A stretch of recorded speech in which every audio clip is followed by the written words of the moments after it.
Olá, alunos do sexto ano, sejam bem-vindos a mais uma videoaula de língua portuguesa, que é o professor Luciano Nascimento, e na aula de hoje nós vamos ver algumas dicas que vão ajudar vocês na elaboração da atividade da semana, que é a produção de uma HQ, uma história em quadrinhos. Certo? Então, durante essa aula, nós vamos ver dicas valiosas que vão ajudar vocês a elaborar excelentes histórias. Eu tenho certeza que, ao final desse vídeo, vocês vão estar cheios de ideias para a elaboração da história em quadrinho de vocês. E eu espero receber, assim, textos maravilhosos. Tenho certeza que receberei. Eu tenho aqui na minha tela aquelas informações que vocês receberam na atividade de vocês. E aí, ao longo dessas aulas, nós vínhamos já estudando algumas HQs, né? Vocês viram alguns exemplos de histórias em quadrinhos.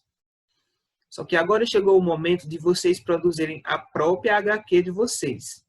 E para isso, vocês vão primeiro precisar decidir qual vai ser o acontecimento a ser narrado. O que é que vocês vão narrar nessa história? E também vão precisar definir o número de quadrinhos que vão compor essa história, assim também como quais serão os personagens. Se vocês quiserem, vocês podem fazer como a autora daquela última história em quadrinho que nós estudamos. Vocês podem usar personagens já conhecidos. Lembram que ela usou na história dela personagens da Turma da Mônica? Então, vocês também podem fazer algo semelhante. A única exigência é que vocês têm que criar histórias que possam entreter os leitores, ou seja, prender a atenção dos leitores, divertir os leitores de vocês, que no caso serão as pessoas que moram na casa de vocês. Vocês podem ler essas histórias para as pessoas que moram com vocês. O ideal seria apresentar para toda a turma, mas como nós não estamos podendo nos reunir presencialmente, então essa a apresentação deve ser na casa de vocês, para as pessoas que moram com vocês. Depois que vocês apresentarem essas histórias em quadrinhos, vocês podem usar até as sugestões das pessoas, se gostaram ou não, o que foi que não gostaram. Vocês podem usar essas sugestões para reescrever a história em quadrinhos, tornar ela mais interessante. E aí agora eu quero que vocês peguem a folha que vocês receberam, para a gente considerar aqui alguns pontos na tabela que tem aí na folha de vocês, da teoria para a prática. Primeiro ponto, as HQs são textos narrativos, ou seja, vocês vão contar uma história. O que é que você vai narrar? Pense em uma história que envolva poucas ações e defina o que deverá ser desenhado em cada quadro. As ações devem formar uma sequência em que seja possível identificar o começo. A história de vocês tem que ter um fato inicial que marque o começo, tem que ter o desenvolvimento da história e precisa ter também um final. Tem que ser um todo coerente, né? Vocês precisam narrar o começo, o meio da história e também o final. Em geral, as HQs têm poucos personagens. Se você for usar personagens já conhecidos, como no caso da autora que trouxe personagens da Turma da Mônica, vocês, assim como ela, têm que tomar cuidado para preservar a aparência e o comportamento desses personagens. São lembrados que ela preservou o temperamento do Cebolinha e da Mônica, assim também como as características físicas deles.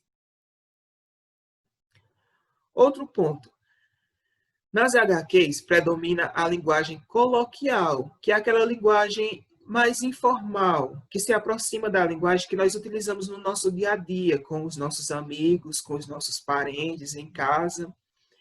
E vocês devem empregar palavras e frases simples, que pareçam com aquelas que usamos no nosso dia a dia, como eu falei.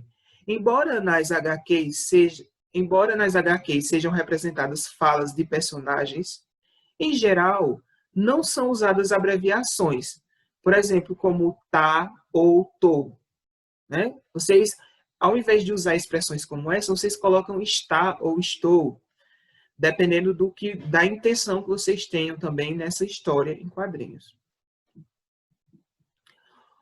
E último ponto que nós vamos considerar. Nas HQs são usados recursos de construções muito variados, ou seja, tem vários recursos visuais e gráficos que vocês podem usar para tornar a história em quadrinhos de vocês mais rica, né? Mais atrativa. Além de desenhos e das falas dos balões, vocês também podem usar onomatopeias, que são as representações dos sons através de expressões como essa aqui, ó. Pou, bum, bang, né? Que tentam imitar sons. Vocês podem também usar palavras destacadas, né? Colocar algumas palavras, dependendo da intenção. Se for uma palavra que vocês querem que ela chame a atenção, vocês podem colocar ela num tamanho maior, ou desenhar, ou grafar de uma cor diferente. Podem usar também linhas para indicar movimentos. Estão lembrados na história lá da Turma da Mônica? Quando a Mônica gira o coelhinho assim, aparecem umas linhas ao redor que indicam esse momento, né? Esse movimento de girar o coelhinho. Vocês podem usar esse recurso também. E lembre-se de que os personagens e os cenários eles podem ser representados com traços simples. Vocês não precisam fazer aqueles desenhos bem elaborados. Vocês podem fazer traços simples e ainda assim construírem uma história em quadrinho muito interessante. Então, sexto ano, nossa videoaula está chegando ao final. Agora é a hora de vocês colocarem a mão na massa e começarem a produzir os textos de vocês, as histórias em quadrinhos. Eu aguardo o envio, tá certo? Tenho certeza que receberei assim histórias muito boas, porque vocês são muito criativos e vão produzir textos excelentes, certo? Tchau, até a próxima aula.